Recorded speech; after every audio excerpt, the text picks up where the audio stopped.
ustedes tuvieran. La primera parte de esta charla tiene que ver con la argumentación desde los postulantes, desde los abogados, para ustedes.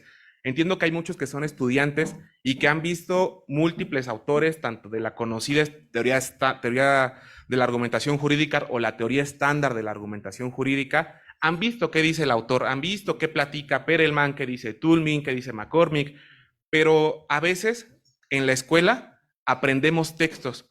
Lo importante es materializarlos en la práctica. Esa va a ser la primera parte de mi intervención. Consejos para ustedes hacia los jueces.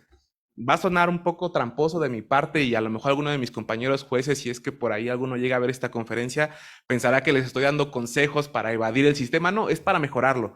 Va a haber algunas tips, algunas circunstancias para que ustedes tengan mejores herramientas al momento de llegar ante un juez.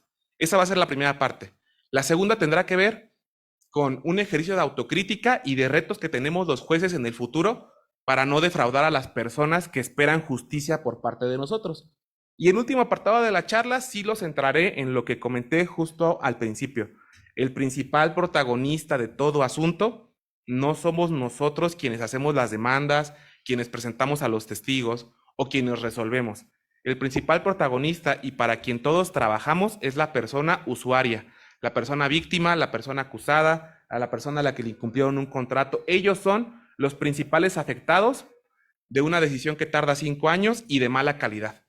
Y esa es la percepción ciudadana que tienen las personas hacia el aparato de justicia. Con todo esto, comenzaré en primer lugar con el tema relacionado con los postulantes. Entiendo que la mayoría de ustedes son estudiantes de licenciatura, me comentaron que también hay profesores. Esto va dirigido a estudiantes en un inicio.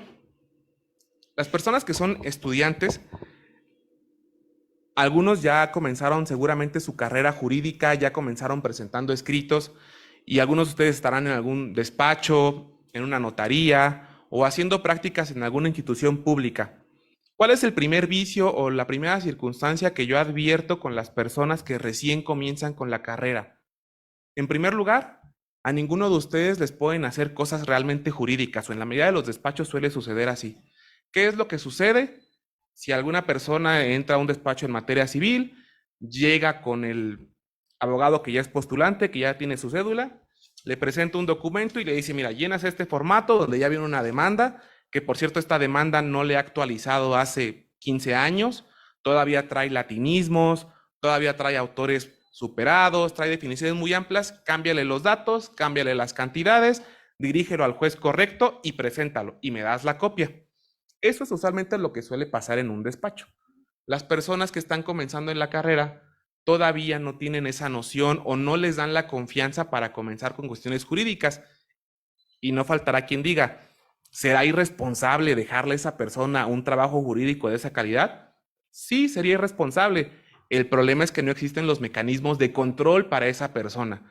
Si el postulante de verdad se dedicara a revisar lo que hizo el pasante, la calidad de la demanda aumentaría gradualmente. Pero ¿cuál es la única preocupación? No me vayas a entregar la copia en lugar del original en la oficialidad de partes. Esa pareciera ser que es la principal preocupación. Primer punto que quiero abordar sobre el tema de los postulantes. Están ustedes, si son de licenciatura, en una excelente edad para llegarse, para ser proactivos, para deshacerse de formatos ya obsoletos de hace 15 o 20 años, porque aquí hay un problema que llega tanto en juzgadores como en personas que recién están comenzando en la carrera o muchos despachos. No todos, siempre todo es en regla general, como toda regla general, habrá excepciones. ¿Qué sucede? Se critican las sentencias kilométricas de 1000 hojas con 995 de transcripciones y 5% de argumentación de mediana calidad. Sin embargo, nos hemos preguntado de dónde derivan el 95% de las transcripciones. Pues precisamente de demandas volumétricas que tienen de por sí otro 90% de transcripciones. Como primer punto práctico en la argumentación, imagínense ustedes mismos como pasantes, como licenciados. ¿Cuántos abogados de verdad leerán sus demandas completas si son de un volumen de 700 hojas? ¿El abogado se habrá desvelado a leer las 700 hojas y 700 transcripciones? No. El problema es que desde ahí comienza el sesgo, desde la parte que inicia el asunto. Hablo en el tema de abogados, mi materia es la penal, tenemos fiscales. Tenemos fiscales que acusan a una persona por un delito, secuestro, delincuencia organizada, operaciones con recursos de procedencia ilícita. Esas personas presentan acusaciones inentendibles, presentan acusaciones con errores ortográficos, acusaciones con transcripción de pruebas, aun y cuando en mi sistema trabajamos con la oralidad. ¿Y qué pasa cuando lo exponen oralmente? Solamente agarramos el documento y comenzamos a leerlo. Sabrán ustedes cuándo terminará una audiencia de esa naturaleza. Aquí voy al segundo punto. Menos siempre es más en argumentación. Ustedes han visto con los autores que seguramente en materia de argumentación ya les explicaron. Hay un autor muy famoso que se llama Shane Perelman. Ese autor enfoca su teoría de la argumentación en una figura que se llama el auditorio. Hay varios tipos de auditorios. Auditorio universal, auditorio o de un solo individuo, lo llaman en la obra, o la deliberación interna. Me voy a dedicar solamente a la deliberación hacia un individuo porque es la que considero que encuadra con la figura del juez. ¿Por qué? Porque tenemos que demostrarle algo a alguien. Yo tengo que demostrar que mi pretensión de acusar a alguien o de mi pretensión de que una persona es inocente, la dirijo solo a esa persona. Cuando nosotros argumentamos, y ese ya voy al tercer punto que tiene que ver con los postulantes, cuando nosotros argumentamos, usualmente, y eso también es un sesgo que su servidor tiene, pensamos en nosotros mismos cuando escribimos. Pensamos cómo se ve bien, cómo tiene una estructura lógica para mí. Sin embargo, los que son postulantes, lo que deberían pensar no es escribir para ustedes, deben escribir para ponerse en la cabeza de la persona que les va a resolver el asunto. Y ustedes creen que si ustedes presentan 700 cuartillas de transcripciones, esa persona se va a poner en el lugar de ustedes.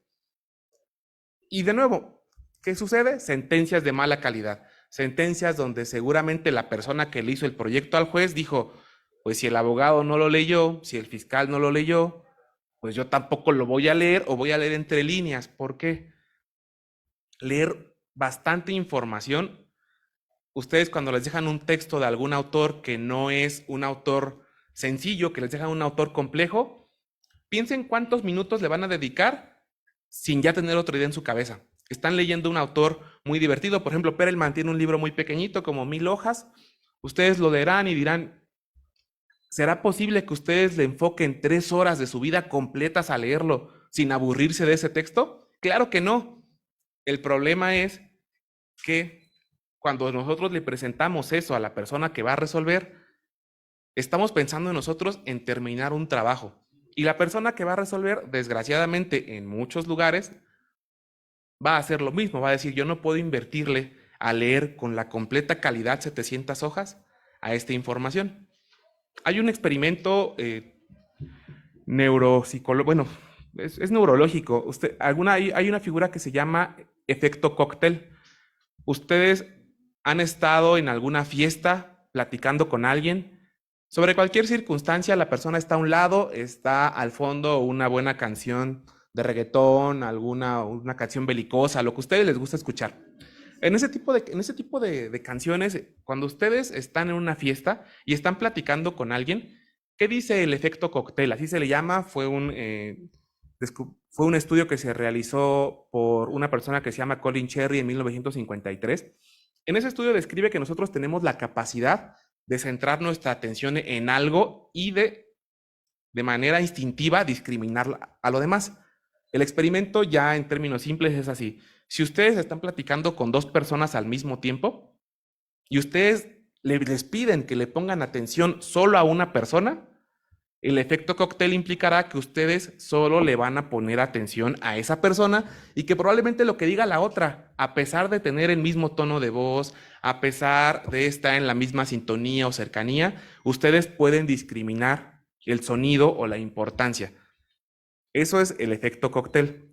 Hay otra variante u otra circunstancia muy parecida que se llama el efecto pop-up. Es muy parecido y esto va a traer a colación ya el quinto punto relacionado con los postulantes. El efecto pop-up implica que nosotros podemos marcar ciertos distintivos, ciertas palabras que van a hacer que se despierten las personas. Voy a tratar de hacer algo parecido en este momento para ver a algunas personas que probablemente tengan algunos problemillas de insomnio.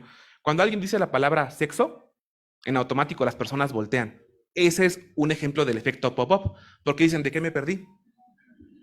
Cuando dicen alguna palabra, el nombre de alguna persona, algún nombre propio, eso es parte del efecto pop-up. Nuestro cerebro, y el de cualquier persona, está desarrollado para que ciertas palabras, ciertos temas, aunque estén perdidos entre toda la paja, nos llamen la atención.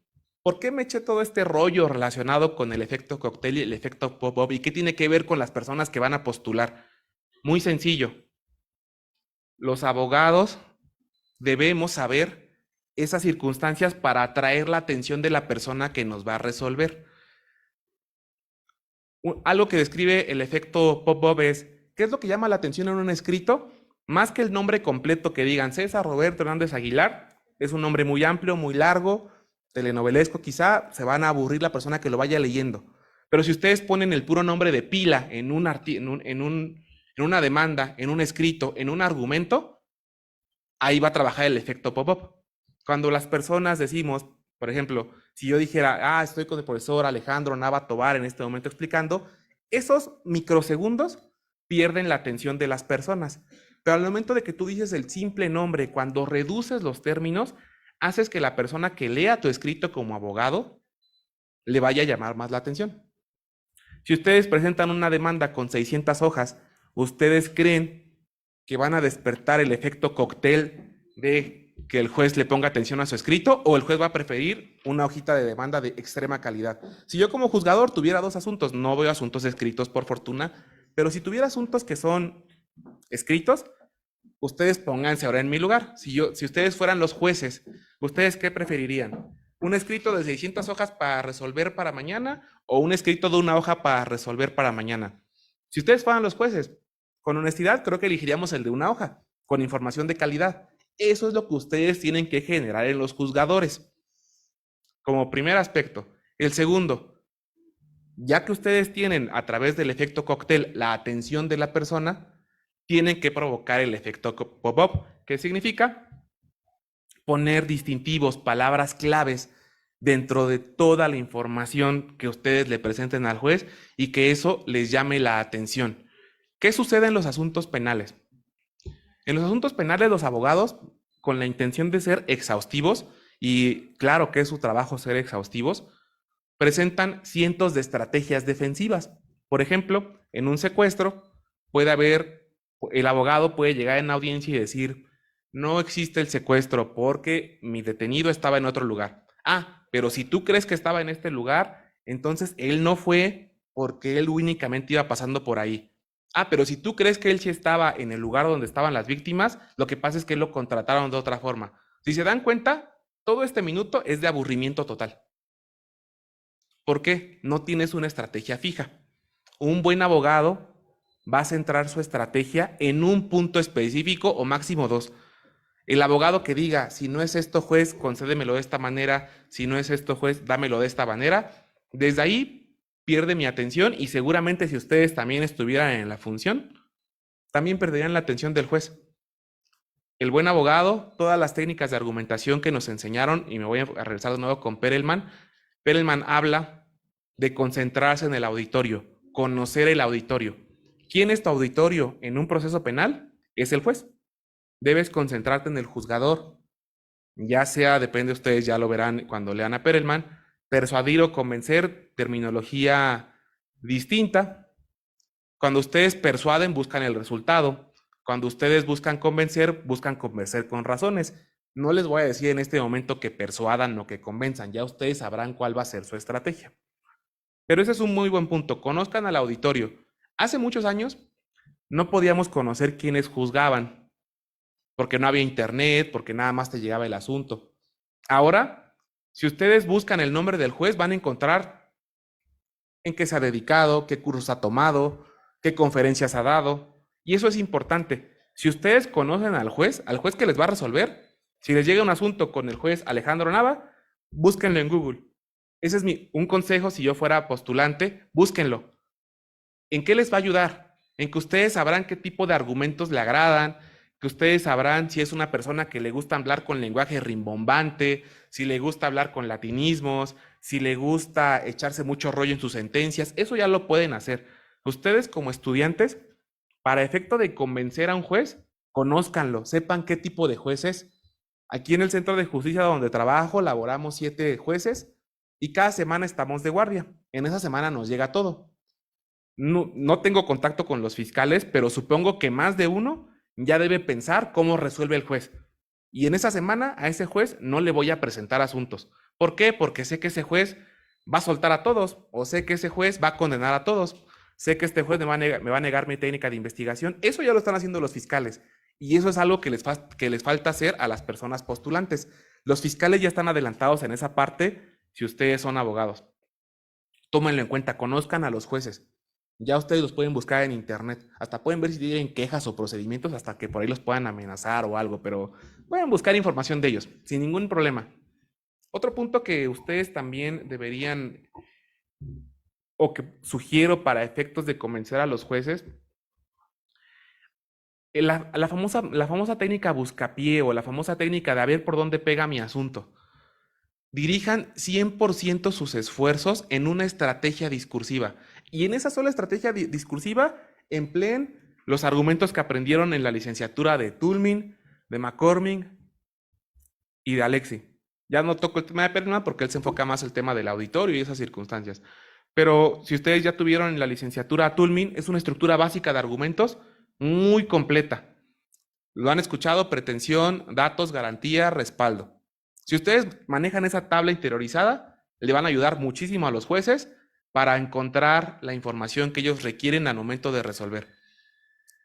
Dirán, sí, pero a lo mejor mi asunto no puede salir por ahí. Desgraciadamente los juzgadores sí se fijan mucho en el punto de atención que pone la defensa y a veces sí nos pueden estudiar como no tienen idea cuando le pegan a un punto en específico. Todos los asuntos tienen un punto o 2 puntos flacos, no más. Si ustedes buscan múltiples puntos en un asunto, ustedes se van a perder, su justiciable no les va a entender y yo como juez probablemente lea el asunto, vea si hay algo de calidad y si no, lo contestamos de manera genérica por esa razón. Enfoquen todas sus estrategias en un solo punto y ahí apliquen todas las técnicas argumentativas. Algo muy importante es, no sé si lo han visto en sus clases de argumentación, la lógica, el tema o lo que se conoce como el silogismo judicial o el silogismo jurídico, lo han escuchado: premisa mayor, premisa menor y mi conclusión. Y no sé si algunos de ustedes han tenido algún profesor que les comenta que así deben estructurarse las demandas: premisa mayor, premisa menor, conclusión. Desgraciadamente, esa lógica o lógica deductiva que le llaman, ya no es suficiente el día de hoy. Si ustedes le presentan un escrito a un juez de esa naturaleza, ustedes se están perdiendo de complicarle la noche al juez. El juez se va a dormir temprano si ustedes le presentan eso. Hagan lo que se desvele. Preséntenle escritos con técnicas de interpretación. Preséntenle escritos dominando el test de proporcionalidad. Preséntenles escritos aplicando la verdadera metodología para juzgar con perspectiva de género. Si ustedes hacen eso, ustedes van a meter en aprietos a muchos de mis compañeros. Ya ustedes sabrán si lo hacen o no y ya les pasé el tip. Cuando ustedes hagan esas circunstancias, no lo agoten simplemente en razonamientos deductivos. Los razonamientos deductivos ya son obsoletos en la argumentación judicial del día de hoy. Y ese ya es el último punto que tocaría. Autores de 1970, como Alexi o McCormick, ya decían desde la primera parte de sus libros que el razonamiento deductivo es insuficiente para resolver los problemas jurídicos. En el caso de Alexi lo toca con el tema de que la limitante del discurso práctico es lo que lleva a generar el discurso jurídico, porque no podemos resolver mediante el razonamiento práctico todos los problemas de la vida. Necesitamos un discurso práctico institucionalizado. Esa es la primera razón. La segunda, McCormick, desde también esa época donde se publicó la teoría de los derechos fundamentales, McCormick ya decía, los razonamientos lógicos deductivos ya son insuficientes. Esa es la justificación de primer orden.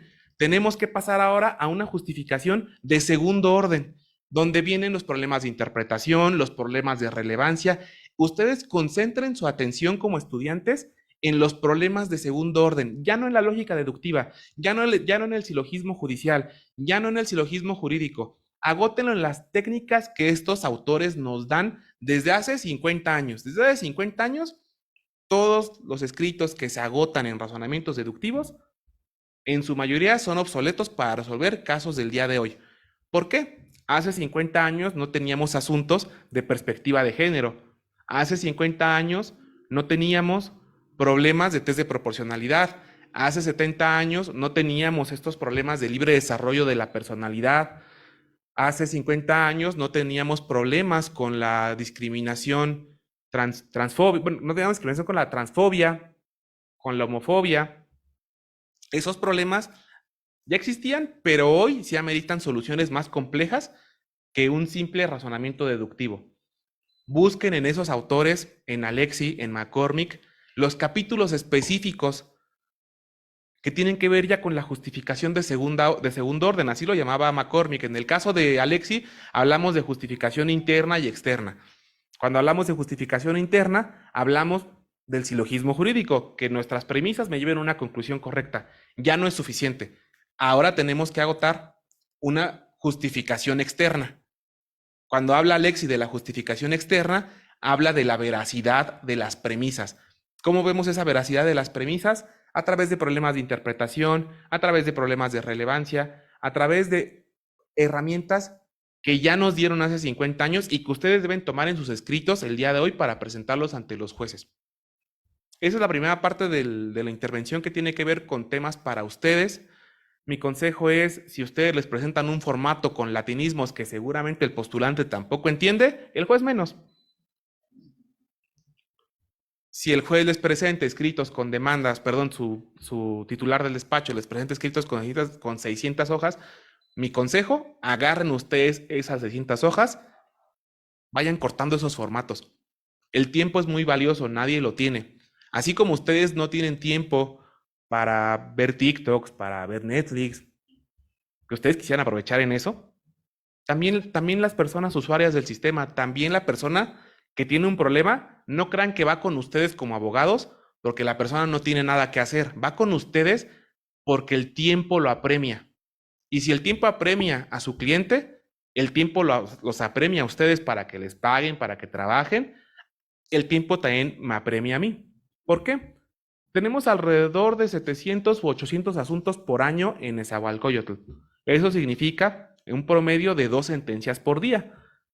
Ustedes pregúntense si un juez o cualquier persona, la persona más capaz que ustedes conozcan, imagínense a la persona más inteligente como abogado que ustedes conozcan, ¿creen que esa persona va a poder sacar sentencias de calidad 2 por día? Por mucho que sea un genio, difícilmente. Y menos si le presentan escritos con latinismos, con silogismos jurídicos, con transcripciones, donde ustedes no enfocan lo que les referí como el efecto cóctel o el efecto pop-up en un escrito, enfóquenlo.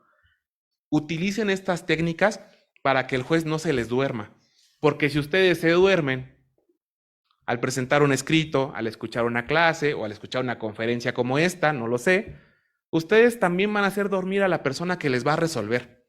Y les va a resolver con la calidad que ustedes no van a esperar. Ustedes esperan sentencias de calidad.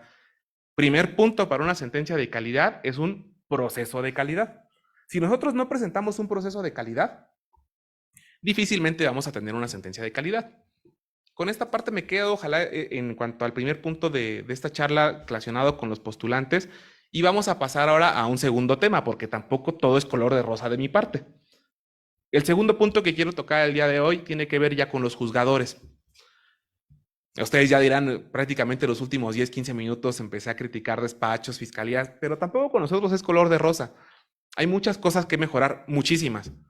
Hay sentencias deficientes, ustedes han visto sentencias judiciales de párrafos, no de una hoja, un párrafo de 20 hojas, que no tiene un punto y seguido, ni siquiera punto y coma.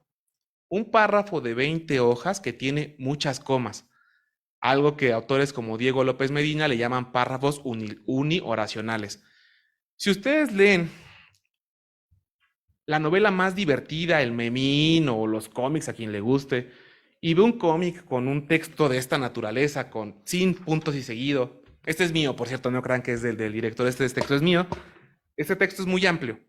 Y si no tuviera puntos y seguido, ustedes se van a dormir a los 5 renglones. Eso es una práctica muy común en el quehacer judicial y que tratamos de erradicar varias de las personas juzgadoras, no todas. En primer lugar, ahora, ¿qué hacemos para resolver un asunto? ¿Alguna vez ustedes se han puesto a pensar qué hace un juez al momento de resolver un asunto de extrema complejidad? ¿Por qué digo esto? ¿Cuántas sentencias no hemos visto que son muy famosas? Algunos de ustedes, voy a decir algunas para que la identifiquen y ustedes se pongan en la cabeza de la persona que resolvió. ¿Han escuchado hablar de Mariana Lima? Los que han escuchado hablar de Mariana Lima, me imagino han leído la sentencia. Han escuchado la sentencia caso García Rodríguez contra México de la Corte Interamericana. Más o menos identifiquen sentencias famosas, alguna que tengan en su mente. Esas sentencias, por muy novedosas, por muy vanguardistas que sean, han recibido críticas para bien y críticas para mal. Las personas que acusan dirán, es que el tema de la prisión preventiva oficiosa, ¿cómo los dejas en libertad? Porque es impunidad. Y habrá abogados que dirán, es que totalmente de acuerdo con la Corte, es inconvencional, déjenlos en libertad a menos que esté justificado con un test de proporcionalidad. En el caso de Mariana Lima, buen día. ¿Qué sucede? Las autoridades que investigan delitos se quejan muchísimo porque ya los están investigando, ya los están obligando a juzgar con perspectiva de género, lo cual no es muy sencillo. Juzgar con perspectiva de género en el asunto de Mariana Lima, y digo el nombre porque fue una medida de reparación, por eso no me quedé callado en el tema. Incluso la mamá de Mariana Lima pidió que siempre se externara su nombre con motivo de una manera de reparación. En el caso de Mariana Lima, las autoridades que investigan tienen demasiado trabajo porque ya tienen que hacer dictámenes más profundos, porque ya tienen que investigar todas las líneas posibles para llegar a la solución del caso, pero las personas que han sido objeto de violencia familiar, que han sido objeto de crímenes de odio, que han sido objetos de delitos de género, esas personas, claro que se apoyan en la sentencia de Mariana Lima Buendía. ¿Por qué hice todo este amplio paréntesis de las sentencias? Cuando un abogado está trabajando un asunto o cuando un juez lo está resolviendo, es más complicado que cuando ya lo resuelve. Digo esto porque cuando termina la sentencia suele ser muy sencillo criticarla. O cuando ustedes terminan su escrito para presentarlo ante el juez, suele ser muy sencillo criticarlo, como lo hice hace unos momentos. El problema es que no se ve todo el trabajo que está detrás. ¿Cuál es el trabajo que está detrás de la persona que hace esto? Y ahí podría haber muchas áreas de oportunidad. En algunos juzgados se trabaja de la siguiente manera. El juez no hace la sentencia, el juez revisa la sentencia en algunos lugares. En otros, excepcionales, los jueces sí hacen las sentencias. El problema de la primera parte es que no es lo mismo revisar que hacer. Y ustedes, los que están comenzando en la práctica, son los que están haciendo. Los que ya tienen más años son los que van a revisar. Y los que ya tuvieron las dos funciones se van a dar cuenta que no es lo mismo.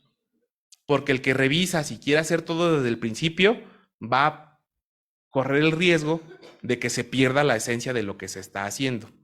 Esa es una primera cuestión que considero se debe trabajar, al menos en el sistema penal acusatorio, que es donde me dedico.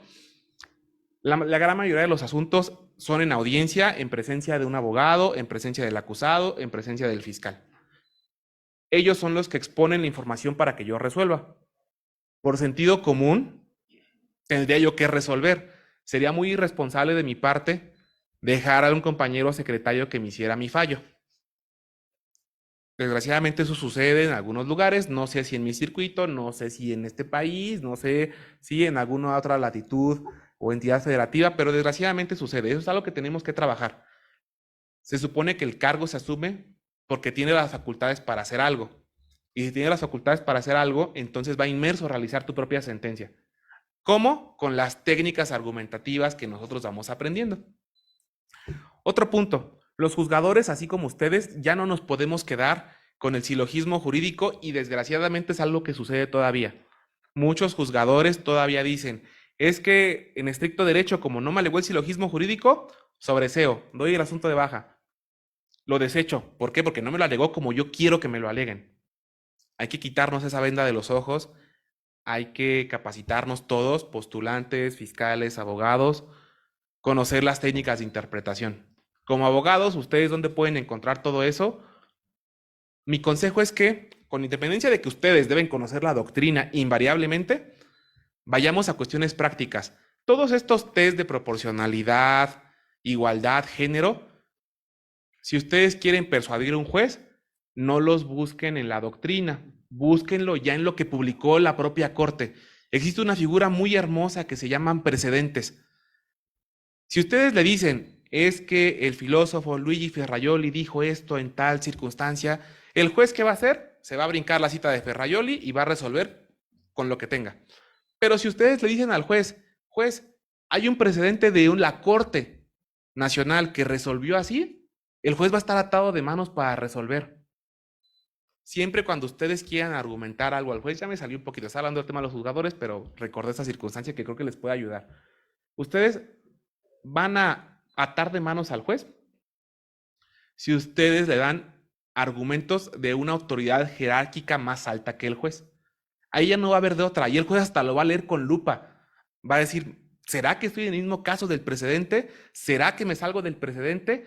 Y esto porque ya un autor hace mucho tiempo ya nos dijo esa circunstancia. Hay un autor que les recomiendo mucho que se llama Rupert Cross. Él habla del precedente en el derecho inglés.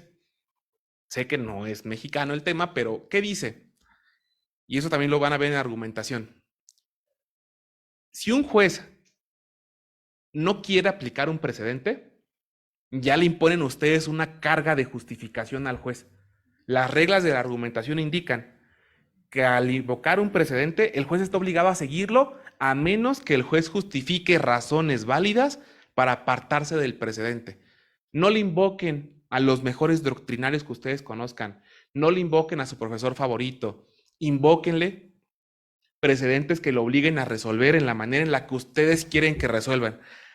Háganle creer al juez que ese precedente es el mismo caso que se resolvió, y ahí les aseguro que el juez no va a dormir toda la noche. ¿Por qué? Va a tener que leer una sentencia completa, por lo menos. ¿Y ustedes qué le pusieron? Solamente el número del expediente o el número de la tesis. Ustedes hicieron un renglón y al juez lo van a hacer leer 200 hojas. Mal consejo, yo no lo dije, ya si ustedes lo quieren tomar en cuenta para su futuro. Ok. Ahora, el tercer y último punto de esta charla. Ya no somos los juzgadores, ya no son las personas que postulan o llevan los asuntos.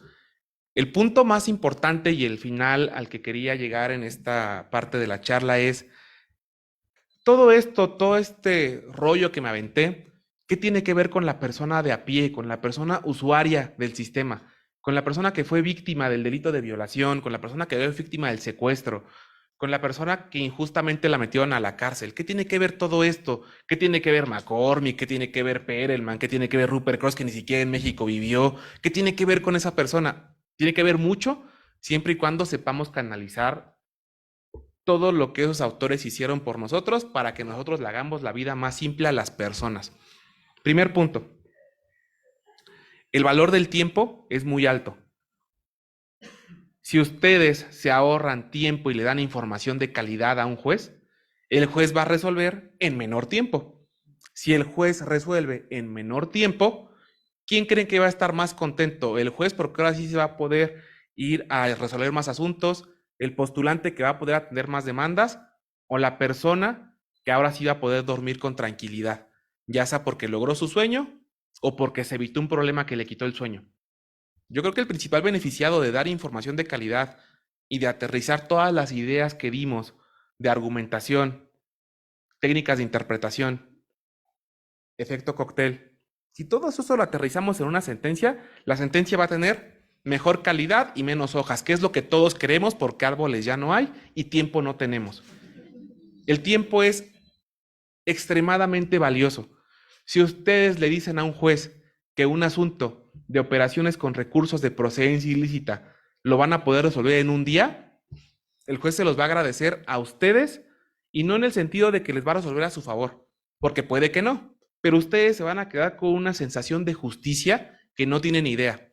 Y si ustedes, que son los abogados que están cobrando por el asunto, les da una satisfacción a la persona, que no solamente le va a costar dinero, sino que le puede costar su libertad o su patrimonio familiar, va a estar en deuda con ustedes toda la vida. Ese es el tema en cuanto al valor del tiempo. Por otro lado, alce la mano quien tiene una percepción negativa de la burocracia. También yo, no se preocupen. Ok, veo que hay una inmensa mayoría. Todas las personas que tenemos una percepción negativa de la burocracia, ahora ustedes, no voy a pedir que alcen la mano porque esto ya va a ser un poco más comprometido. ¿Se imaginan, como el meme de los Simpson, se imaginan un mundo sin burocracia? No. La burocracia es un mal necesario. Nos quejamos demasiado de la existencia de la burocracia. Sin embargo, desconocemos los peligros que puede haber si no existiera la burocracia. El problema no está en la burocracia, el problema está en cómo hacer más eficaz la burocracia. Hay un autor que les recomiendo mucho que se llama Fernando Nieto, donde habla de la crítica de las burocracias y por qué son un mal necesario. Menciono todo esto porque las personas que tienen una percepción de injusticia en la sociedad también la tienen o creen que está estrechamente ligada con la burocracia. El argumento correcto tendría que ser, hay una mala burocracia y por lo tanto una mala justicia, que es distinto a decir hay una mala justicia porque hay burocracia. No, no es así. Hay una burocracia que no está debidamente enfocada. ¿Hay requisitos para hacer una verdadera burocracia? Sí, debe ser efectiva, debe ser especializada. ¿Ustedes no le dejarían la operación de un riñón a la persona que estudió 3 semestres? Supongo que no. El trabajo de un médico es especializado, el trabajo de un ingeniero civil es especializado porque se le puede caer un puente, el trabajo de un médico te puedes perder la vida y el trabajo de un juez puedes perder tu patrimonio, tu vida en algunos sistemas o tu libertad. Entonces, trabajos especializados en la burocracia debe especializarse aún más. Cuando se habla de eficientar recursos, cuidado con el discurso de optimizar recursos, porque nunca va a ser la solución. La solución no va a ser esa, la solución es la especialización siempre. Claro, debe haber controles porque no faltará quien a través de tener cierta especialización se asume que sabe mucho y esa persona que sabe mucho va a burlar el sistema. Porque también quitémonos otra venda de los ojos.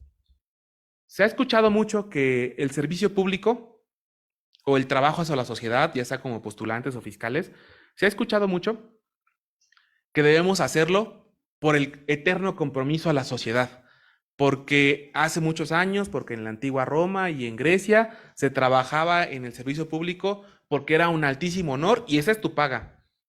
Pregúntense ustedes mismos, ¿cuántos de ustedes que les dijeran, vas a ser un alto director de alguna empresa con tecnicismos ultra complicados, vas a servir a tu país, pero no te vamos a pagar porque estás en un puesto de alta jerarquía? Es un honor. Para ti, no, es más, tienes departamento, tú ves cómo lo pagas, pero aquí vas a trabajar 12 horas diarias. Y aquí vas a trabajar simplemente por el puro prestigio, porque así va a ser. No te vamos a pagar nada. Estás pagando tu casa, a ver de dónde la pagas. Vistes, no sé de dónde vistes. La problemática de la burocracia no radica en su existencia, sino en optimizar los recursos y canalizarlos a personas especializadas y algo que falta mucho, controles. Controles a las personas que ejercen las burocracias, porque como les acabo de decir, todas las personas tenemos necesidades de vestir, de comer, de una vivienda digna, o de rentarla en su caso, o de apoyar a nuestros padres si es que ellos son los que tienen la vivienda.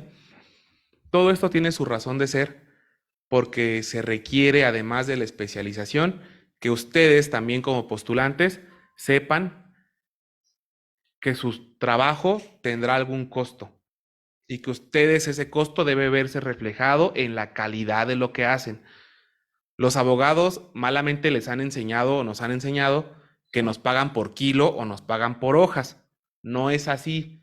Si ustedes presentan una demanda de 200 hojas o el juez saca una demanda de 50 páginas, una sentencia de 50 páginas, al juez le van a pagar lo mismo y a ustedes también. Y les van a pagar hasta más si ganan su asunto.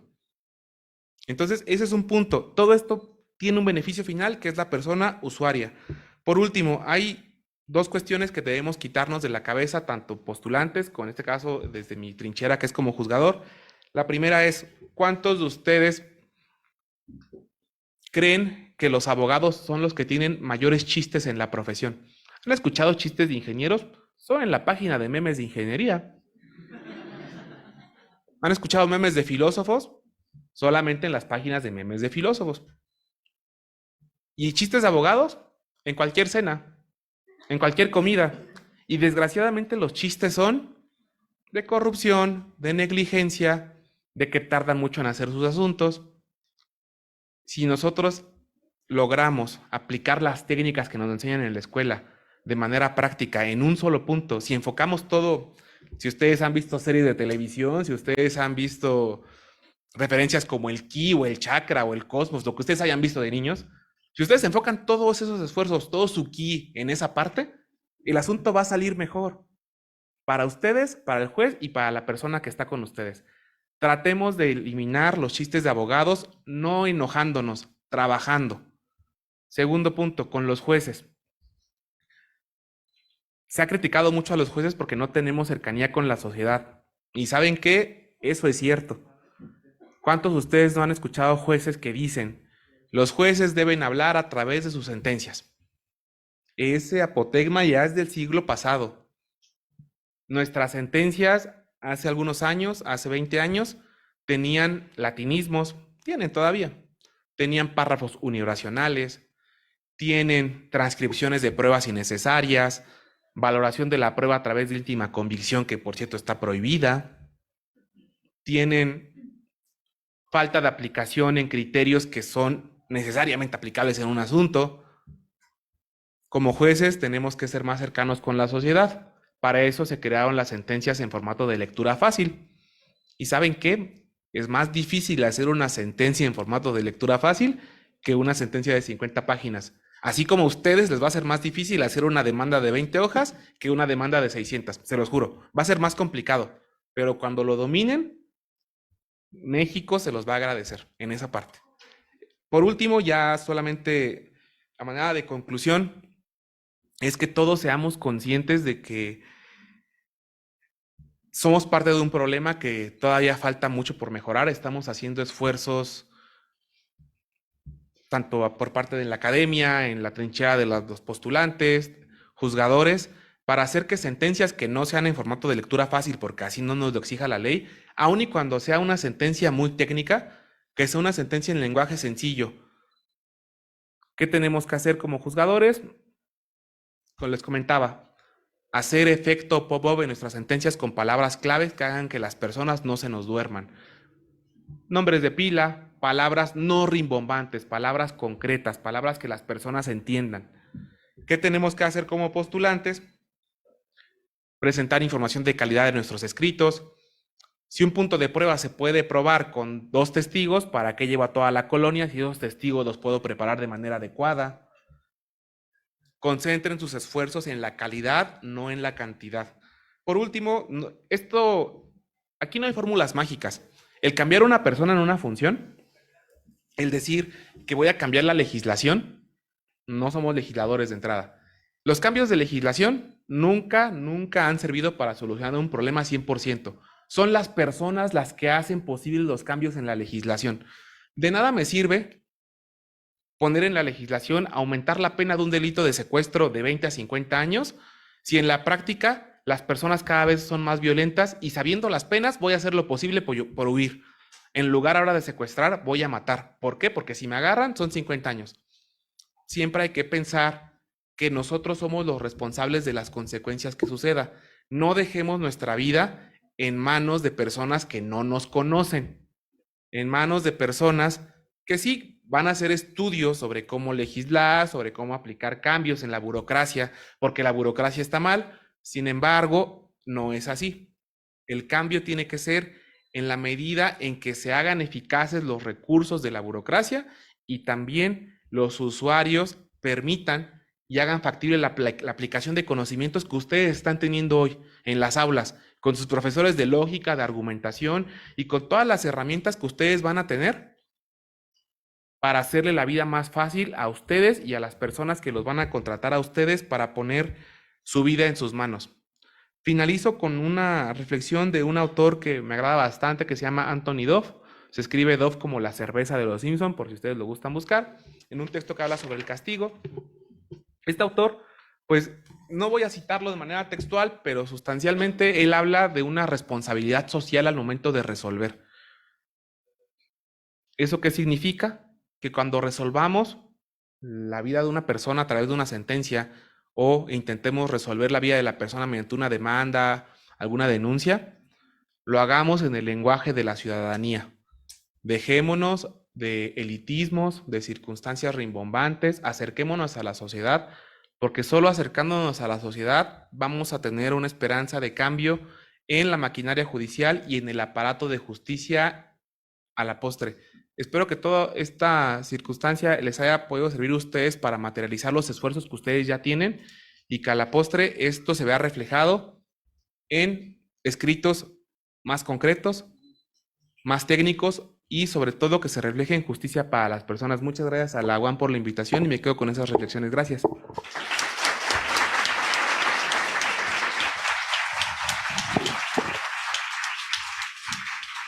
Muchas gracias, su señoría. En este punto me gustaría que la comunidad pudiera participar, si no tiene inconveniente, en que le pudieran hacer algunas preguntas. Y bueno, les acercarán el micrófono para que ustedes puedan hacer unas preguntas. En un momento te lo pasan, Moya.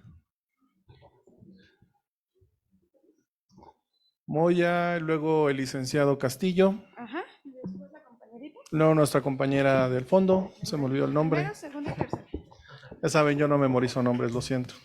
Rostros sí. Sí, muy amable. Puedo ver bien. Mi pregunta sería relacionada con la hondanada que hay de ataque al sistema judicial por parte del gobierno.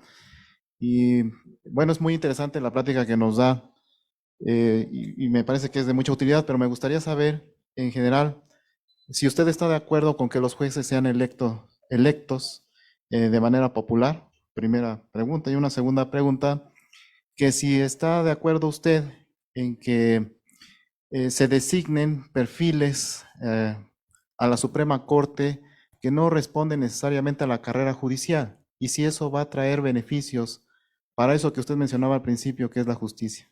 Gracias. Okay. Gracias. Son dos preguntas muy, muy interesantes. Voy a responder primero la última que me formulaste. La primera es, ¿personas externas llegar a altos cargos en la Suprema Corte de Justicia de la Nación? Mi respuesta tajante es sí, y es necesario. Depende, habrá que ver el perfil ya que viene de afuera. ¿A qué quiero llegar con esto? Si una persona ha estado todo el tiempo afuera y de repente llega a la Suprema Corte, el primer punto positivo, nuevas ideas, porque la carrera judicial, desgraciadamente, con los años, se ha vuelto cuadrada, tenemos ciertos sesgos en cuanto al tema de la argumentación, en cuanto a la escuela de lo que tenemos un mismo molde de sentencias, tenemos una manera de escribir lineal, y que personas que vienen de la academia, por ejemplo, que vienen de otros foros, persona que ha postulado toda su vida en alguna materia especializada, siempre va a aportar, eso es innegable. Siempre sí a la pluralidad. Habrá que analizar el tipo de perfil que llega, porque no es lo mismo que llegue un académico que tiene postdoctorados, doctorados en escuelas de alto renombre y que además es una persona que toda su vida se ha dedicado a llevar asuntos de extrema complejidad, que es una persona de honor incuestionable, bienvenida. El problema surge ya en perfiles específicos. Sobre el tema de perfiles específicos yo ya no podría abundar porque ahí tendríamos que analizar el perfil de la persona que vaya a llegar después. Pero a la pluralidad en la Corte, aunque no sean de carrera judicial 100%, bienvenidos. Claro que también será lo ideal siempre que alguien que estuvo en carrera judicial llegue a este puesto de ministro. Indispensable también, porque conocer el aparato de justicia desde el principio te hace saber detalles del engranaje que la sociedad desconoce. Porque a veces las personas que están todo el tiempo en la carrera judicial sí saben muchas cosas para optimizar los recursos.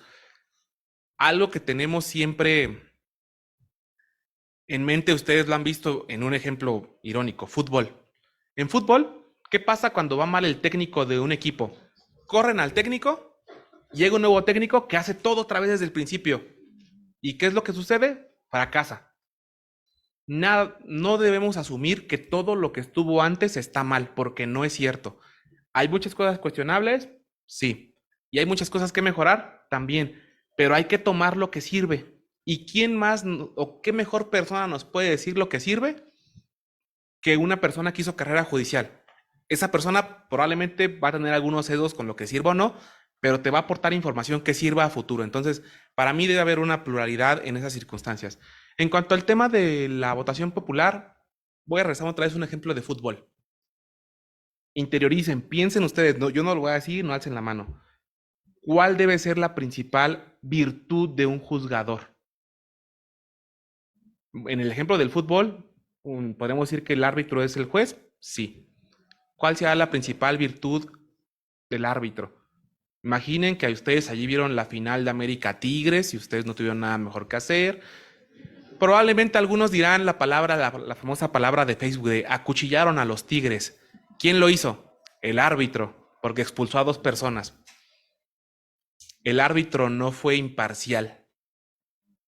¿Qué se le critica al árbitro? Que no sea imparcial. Y ustedes se preguntarán, para mí, ¿cuál sería la principal virtud de un juzgador?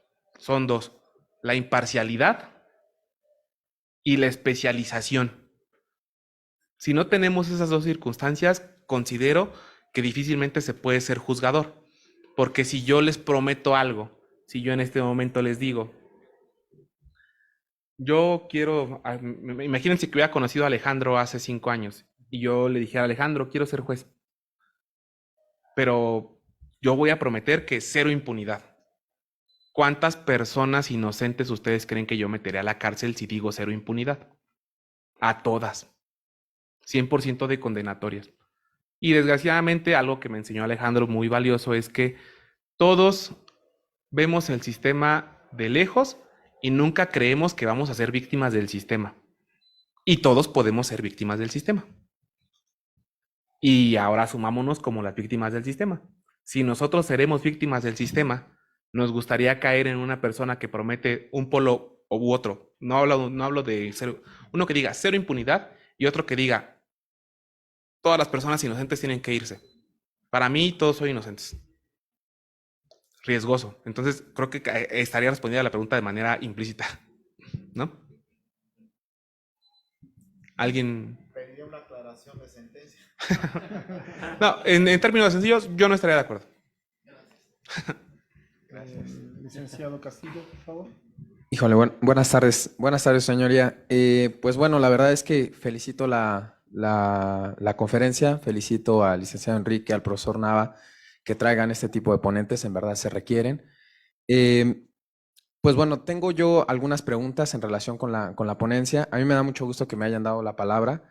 Tengo a mi cargo el educar ahora, enseñarles a compañeros, alumnos de esta institución, que pues formen parte del litigio. La Universidad Autónoma Metropolitana tiene un bufete jurídico, el bufete jurídico de la UAM, perdónenme el comercial, pero justamente esto es lo que he estado yo diciendo, porque estarán aquí mis alumnos, no me dejarán mentir. Es una de las cosas en las que he estado yo luchando y que he estado yo proponiendo, que ahora que a mí me da mucho gusto que pues haya jueces jóvenes y que también haya también profesores, en este caso que coincidamos con esta ideología.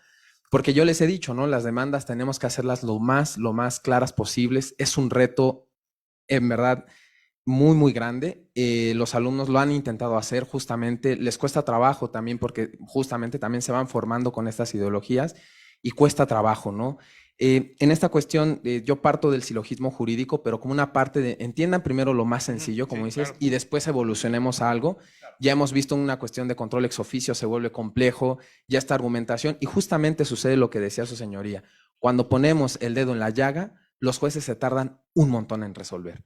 Y es cuando ya no sabemos qué hacer, ya nos quedamos ver y qué hicimos algo mal, pero ahora el reto más grande, y esa sería la pregunta directa, ¿cómo hacer? Porque justamente mientras estemos con jueces que comparten la ideología, nos es fácil. Hemos tenido joyas de acuerdos que nos dan una cátedra en una sola hoja en el acuerdo y es increíble, ¿no? Justamente lo que le digo a mis alumnos, hay que transitar a eso, hay que ayudar al juez a que siga fomentando esa parte, pero cuando nos encontramos con esa vieja escuela, cuando estamos batallando con eso desde nuestra trinchera se vuelve sumamente complejo.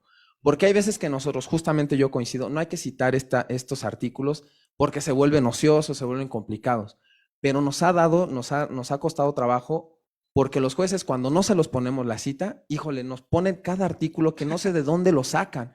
Es increíble. Y entonces nosotros tenemos que fomentar otra vez esa creación de demandas grandes cuando se supone que las leyes todos los deberíamos de conocer.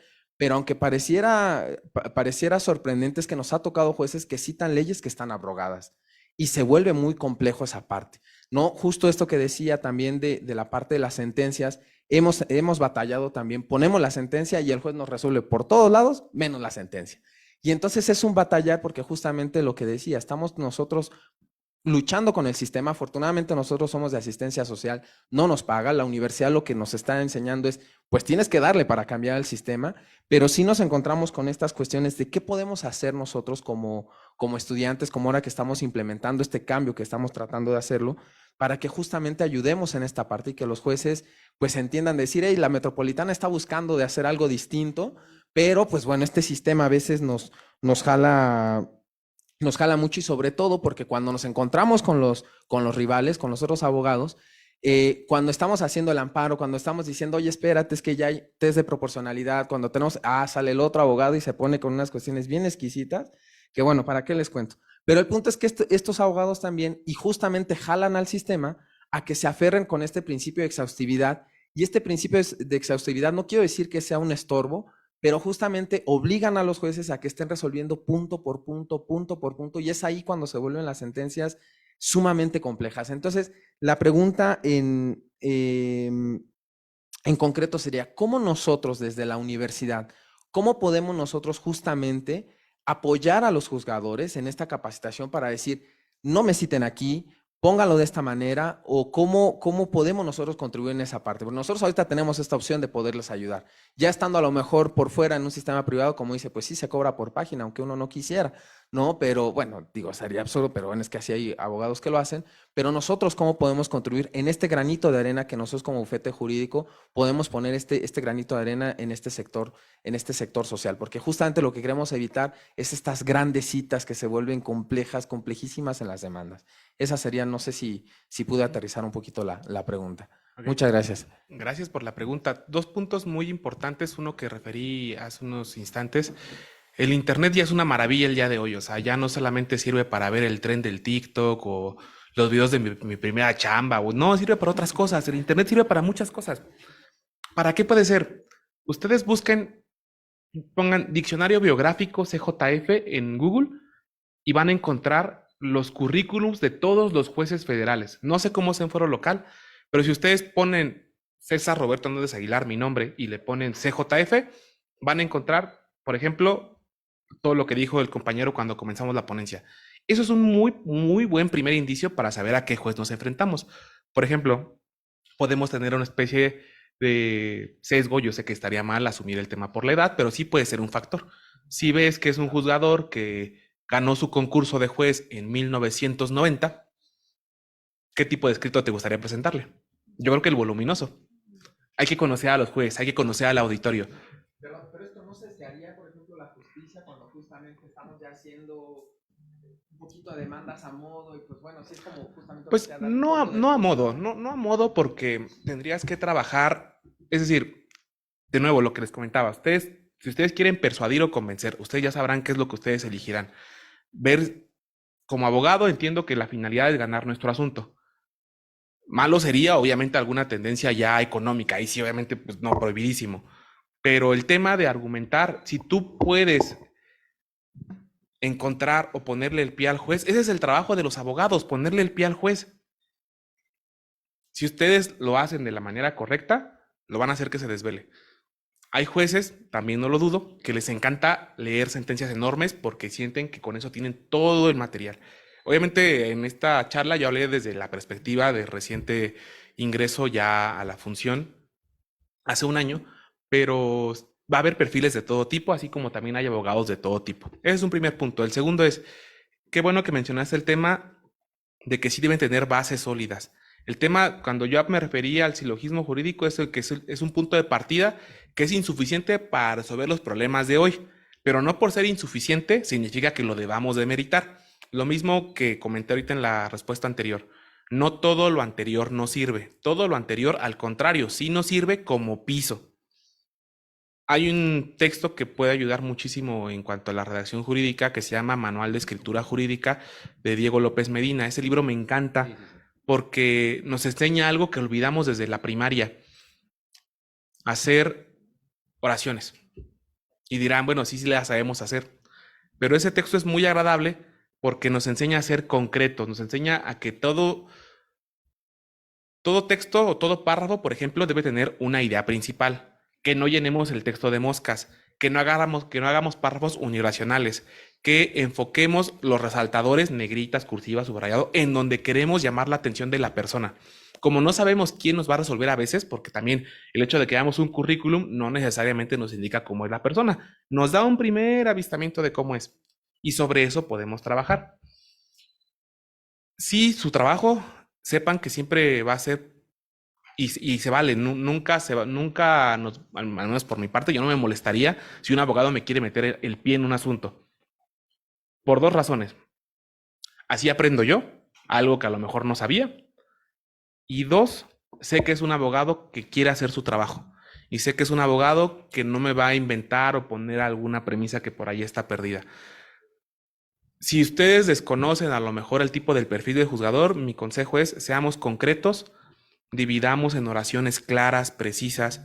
Algo que vi en un texto que me agradó mucho es: las demandas a veces creemos que tienen este orden que tenemos con una estructura básica de citar artículo y argumento. Los índices no solo son para los trabajos académicos, también pueden servir en una demanda. Si ustedes tienen una demanda con puntos de litigio específico, voy a hablar en mi materia. Si ustedes tienen un asunto de secuestro, ustedes pueden hacer un índice cuando ustedes expongan oralmente sus alegatos y decir, ok, sobre el tema de la conducta, juez, ni me voy a meter, sí se da. Sobre el tema de la tipicidad, creo que es atípico y pongo un subtítulo de atipicidad. Y el juez en automático, en cuanto vea ese título o tú lo marques como un título, le va a ser un indicador de que ahí tiene que activar lo que hace 70 años decía un comediante mexicano: tus antenitas de vinil van a ir enfocadas ahí. La manera de rastrear. Índices.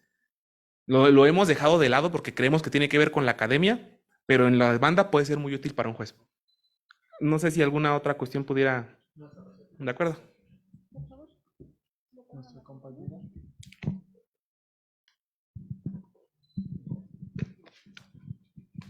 Hola, buenas tardes. Buenas tardes.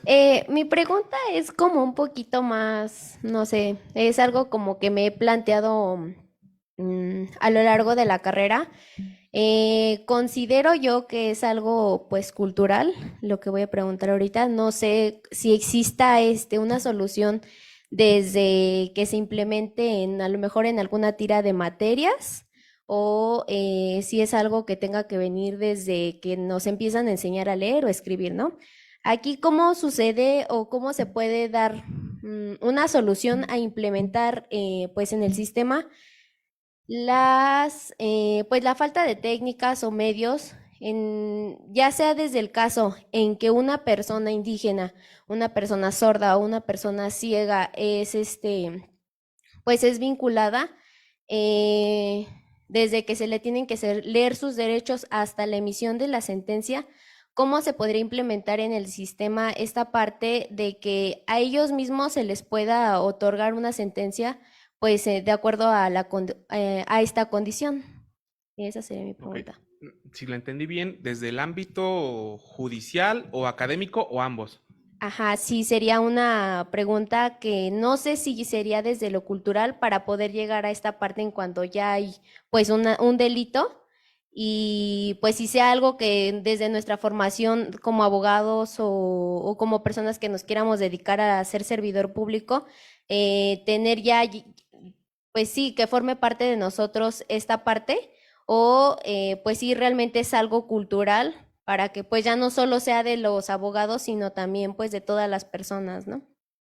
Sobre el tema cultural, en derecho entiendo que incluso son temas muy limitados porque lo vemos solamente en materias como derechos humanos, o hay otras materias como en argumentación jurídica podrían incluirse, pero ese es un tema muy pequeñito que a lo mejor pudiera abarcar 2 sesiones en esos programas de estudio.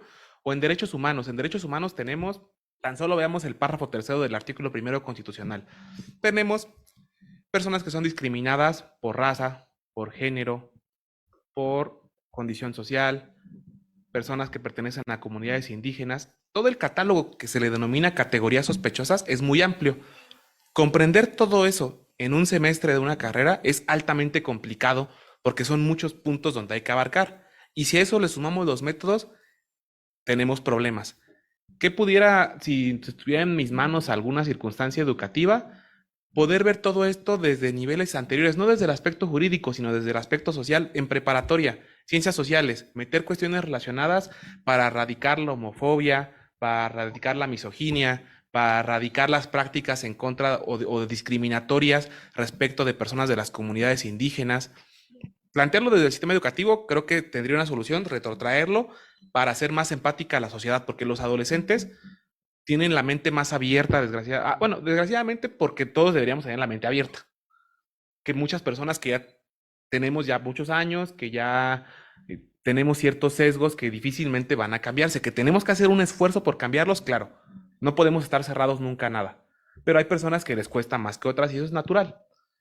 Tenemos que hacerlo esto desde antes. Y sobre el tema ya de la aplicación en modelo de justicia, se están haciendo esfuerzos en Defensoría Pública y bueno, también obligaciones que nos ha impuesto la Corte de emitir sentencias en formato de lectura fácil para el caso de personas con discapacidad. Para el caso de personas de comunidades indígenas, lo platicábamos con el director hace unos momentos, que está el Instituto Nacional de Lenguas Indígenas, que no es suficiente porque ha habido asuntos en el Poder Judicial donde personas hablan una lengua indígena que no hay peritos. ¿Y cómo le vas a resolver a esa persona? Es complicado porque tenemos un plazo de 72 horas para resolver su situación jurídica. Para eso nos apoyamos de instituciones como el Instituto Nacional de Lenguas Indígenas, Defensoría Pública ya ha hecho su esfuerzo, Comisión Nacional de Derechos Humanos también tiene que ver cuestiones con esas, ONGs que también apoyan en esas circunstancias. El problema es que eso cuesta y que no se está dispuesto a gastar. Hay que emplear más recursos para eso, para que con el tiempo se puedan habilitar más, para que personas que, por ejemplo, hablan tanto español como náhuatl, se interesen en trabajar, se interesen en ser traductores, intérpretes. Hay que generar los incentivos para que esas personas lleguen al sistema, porque desgraciadamente esas personas están siendo discriminadas por el sistema, cuando su conocimiento puede salvarle la vida a más de uno, al menos a su comunidad sí. Entonces, emplear más recursos. Defensoría Pública, que forma parte del Poder Judicial, hace un esfuerzo infrahumano para eso, porque hay veces que un solo defensor ve los asuntos de las 32 entidades federativas por una comunidad que difícilmente se encuentra su lengua. Más dinero y más especialización, si lo pudiera resumir de esa manera. Muchísimas gracias. Gracias a ti. Compañeros, ¿alguien más que desee hacer alguna pregunta o lo dejamos hasta aquí? Por favor.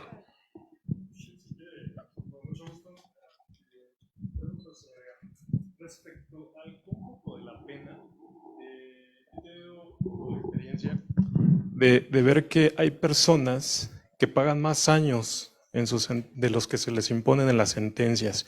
Mi duda es, respecto de esos asuntos en particular, ¿hay algo que el Poder Judicial esté haciendo? Porque me queda claro que una cosa es imponer la sentencia desde el ámbito judicial y quien de alguna manera se encarga de que la persona, bueno, en este caso ya el sentenciado la cumpla, es una autoridad administrativa, o bueno, esa es mi duda, porque al final pues es el director de un reclusorio, no sé quién se encarga, si se le tiene que dar una autolibertad, la verdad, no sé bien el procedimiento, pero sí tengo esa duda. Tengo un conocido que lleva en este momento como 6, 7 asuntos de personas que ya llevan 3, 4, 5, 6 años de más, bueno, a lo que ellos dicen, ¿no? Entonces, esa es mi duda, saber cómo se puede hacer, o bueno, si hay una responsabilidad judicial, solamente es administrativa, o qué tipo de responsabilidad hay, o si no existe.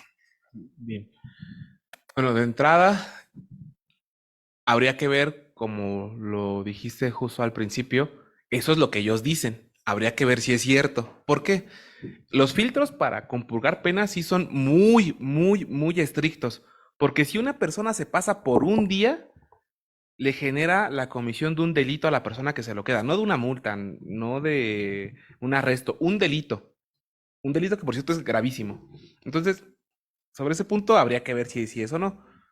Ahora, En cuanto a las competencias para cumplir las penas, afortunadamente en 2016, ese sí fue un muy buen trabajo legislativo, surgió una ley que se llama Ley Nacional de Ejecución Penal. En esa ley viene lo que ya se había establecido en la reforma de la Constitución sobre la judicialización de la etapa de ejecución, porque antes toda la etapa de ejecución era para la autoridad administrativa. Ahora los jueces estamos obligados a poner en nuestras sentencias el cómputo que lleva la persona desde que comenzó el asunto hasta que resolvemos. En todas las sentencias que emitimos, al menos de ya en juicio, sí tenemos que poner, al menos si tenemos conocimiento desde dónde empezó a compurgar. ¿Para qué? Para que el juez de ejecución lleve sus cómputos. Ahora, puede pasar que estas personas te digan que ya compurgaron su pena, pero a lo mejor no dicen que tienen otro asunto y que ese asunto habría que ver cómo se computa, porque hay compurgación simultánea en algunos casos, hay otros casos en los que es sucesiva. Ya son cosas un poco más técnicas, pero por ejemplo, si tú cometes un delito de portación de arma y al mismo tiempo un homicidio, así sean delitos distintos, se compurgan de manera simultánea. Así están delitos distintos. Pero por ejemplo, si hoy usé un arma y después en el reclusorio me meten por robo, en otro día las penas se compurgan sucesivas. Entonces habría que ver caso por caso, pero sí hay una responsabilidad muy grave para el juez y para el director del centro, porque él también tiene que avisar. Pero principalmente la función de ejecución la lleva totalmente el juez. Ok, entonces, aclarado el punto de que suponiendo y sin conceder, si está excedido en la pena, estamos hablando de la comisión de un delito, y entonces sería una víctima y procedería a alguna reparación. Bueno, ¿podría solicitar la reparación del daño? Es otro tema muy grande Sí. porque la reparación del daño ya, si ustedes ya lo vieron en alguna de sus clases, la reparación del daño ya no solo es económica, ya debe ser integral y tiene muchísimos aspectos: rehabilitación, medidas de no repetición, satisfacción. ¿Cuál sería el mecanismo? Una sentencia penal pudiera ser, pero la Corte ya no ha descartado que a través de una responsabilidad civil pudiera ser, caso por caso.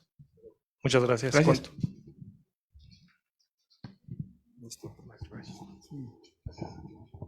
Sería todo, ¿no? Bueno, en este caso, pues, profesor, ¿gusta compartirnos algo? ¿Nava?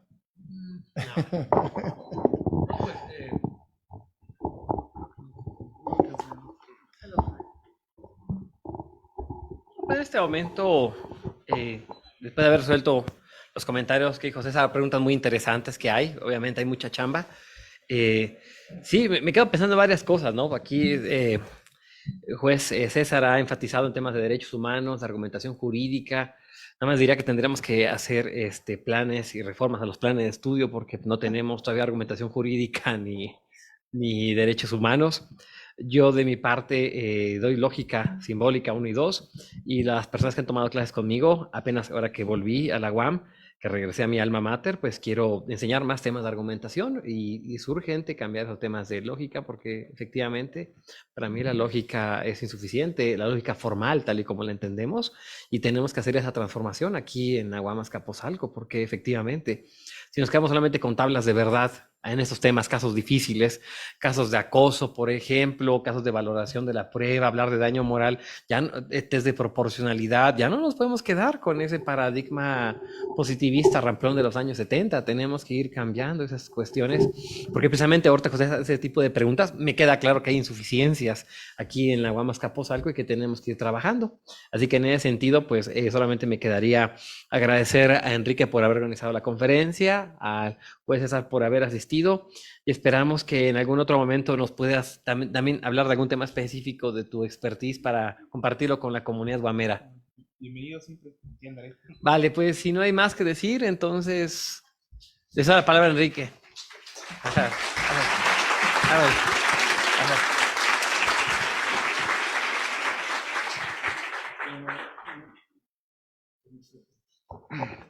Bueno, más que nada, entonces ya nos damos por terminado este foro. Le agradecemos a el maestro César, juez de distrito en materia penal, y bueno, le brindamos un fuerte aplauso, por favor. Y la constancia. Hacemos entrega de reconocimientos.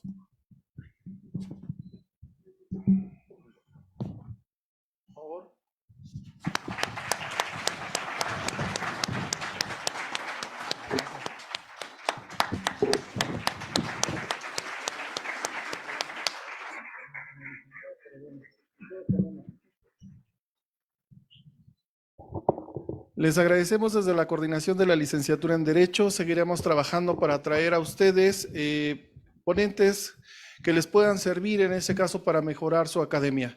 Les agradecemos por acompañarnos hasta estas horas. Sé que los lapsos de salón a salón y de clase a clase a veces son difíciles, pero les agradecemos mucho su comparecencia. Espero se hayan registrado, por favor.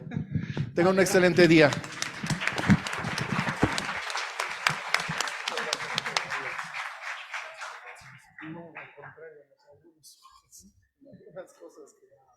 Eso es lo que yo quiero. Sí. Muy bien. Muy amena. No, yo lo sentí.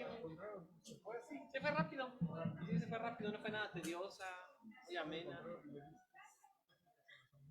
Sí, también estaba pensando en eso. Estaba pensando yo en eso. El tema de las técnicas. Los escritos gigantescos. Que solamente estamos en el derechismo, premisa mayor, premisa menor y conclusión. Así es. Y abordaste lo que es en este caso que me gusta que ellos sepan que no es suficiente. Así es.